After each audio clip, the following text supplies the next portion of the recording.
Estamos de volta em som e em imagens. Este é o 3 em 1 e o futuro ministro da Justiça, Sérgio Moro, anunciou na tarde desta segunda-feira o nome de Maria Hilda Marciai para a Secretaria Nacional de Justiça. Maria Hilda é subprocuradora de Justiça e vai se desligar do Ministério Público para assumir o cargo no futuro governo. Moro fez o anúncio durante entrevista no CCBB, ao Centro Cultural do Banco do Brasil, onde fica o escritório de transição lá em Brasília. De acordo com ele, Maria Hilda é, abre aspas, uma pessoa absolutamente preparada para assumir o cargo na secretaria. Eu confesso, Andreasa, que não conheço muito do perfil dela, mas uma coisa para mim é muito claro. Primeiro, a recuperação de ativos. Isso está muito claro no perfil que o Sérgio Moro vai montando no guarda-chuva dele. E a segunda coisa é, debaixo dessa secretaria é que ficarão algumas atribuições do Ministério do Trabalho. É o que eu leio aqui. A pesquisa que eu fiz, assim que foi feita a divulgação do nome dela, me pareceu positiva. Me parece alguém qualificado, com uma boa carreira no Ministério Público, uma carreira sólida, um perfil técnico para um ministério que talvez seja aquele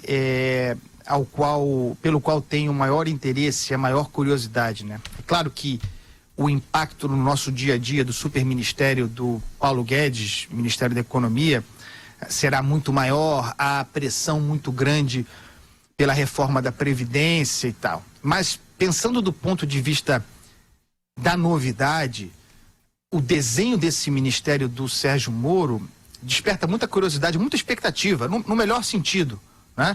Há uma ambição aí que me parece importante. A gente sempre bate nessa tecla. O sujeito não larga a magistratura, falamos no outro bloco sobre isso, os benefícios todos, para se lançar numa aventura política sem carta branca, inclusive para apresentar projetos legislativos, sem a carta branca do presidente eleito. E para montar um ministério muito ambicioso, é o ministério do follow the money. Siga o dinheiro. O Ministério da Justiça, nós já conhecemos o funcionamento dele. O Ministério da Segurança Pública, agregado ao da Justiça, é que causa o fator novo, né? O que esperar da expertise desenvolvida pelo Sérgio Moro, com muitos dos que estão ali já, né? Tem uma grande base de Polícia Federal na composição desse ministério. O que esperar da aplicação das técnicas de rastreamento do dinheiro, portanto da lavagem de dinheiro, que serviu muito bem para o combate ao crime do colarinho branco, a corrupção, como nós a conhecemos, isso aplicado ao crime organizado.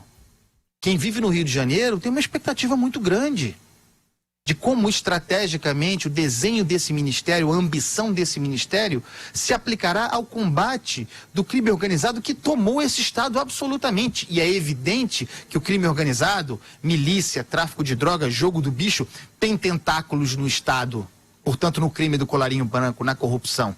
Isso é questão de tempo para ser identificado, ou melhor, mais identificado. Mas o Rio é refém de milícia e de tráfico de drogas. O secretário de Segurança, general Richard Nunes, faz um belíssimo trabalho, disse há pouco tempo numa entrevista que a maior preocupação dele é a milícia. E ele tem razão. E até hoje nenhum governo no Rio de Janeiro enfrentou para valer o problema da milícia. E o problema da milícia ele tem natureza num poder econômico muito grande. Então, eu estou dizendo isso porque a expectativa é muito grande para o Ministério do Sérgio Moro, montado à perfeição e com toda a liberdade. Ele montou um ministério que quis, é um ministério composto por técnicos, e a expectativa é muito grande para aquele que será, não nos enganamos, o maior desafio da carreira do Sérgio Moro. Crime organizado, esse que toma um Estado, que está presente em todos os lugares, inclusive sem que saibamos, dentro dos gabinetes, esse é um desafio que o Sérgio Moro ainda não enfrentou, que aliás o Brasil ainda não enfrentou. O tempo já vai passando, de modo que, enfim, repito, grande expectativa para um dos maiores desafios da história da República.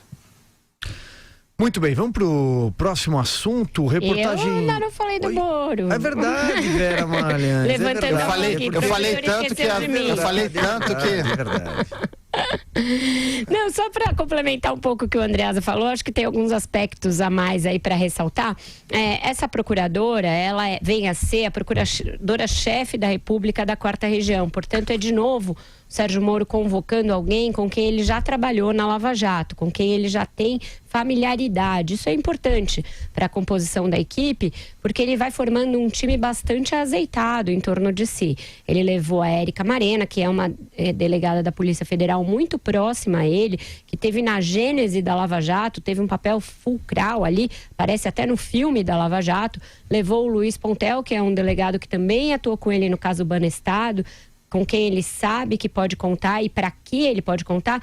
Então ele vai montando uma equipe em que ele explora aquilo que ele sabe que as pessoas podem render, Silvio. Isso mostra aí uma função do Sérgio Moro que a gente não conhecia e uma habilidade de headhunter. Ele vai montando uma equipe que é toda ela talhada para aquelas diretrizes que ele quer dar ao Ministério. Isso poupa tempo, isso é economia processual, economia de tempo e de montagem de engrenagem. Ele já pode começar com o carro já rodando na rodovia. Tem um aspecto importante também do que o Sérgio Moro fez até aqui, que não é também casual e não é meramente uma coincidência.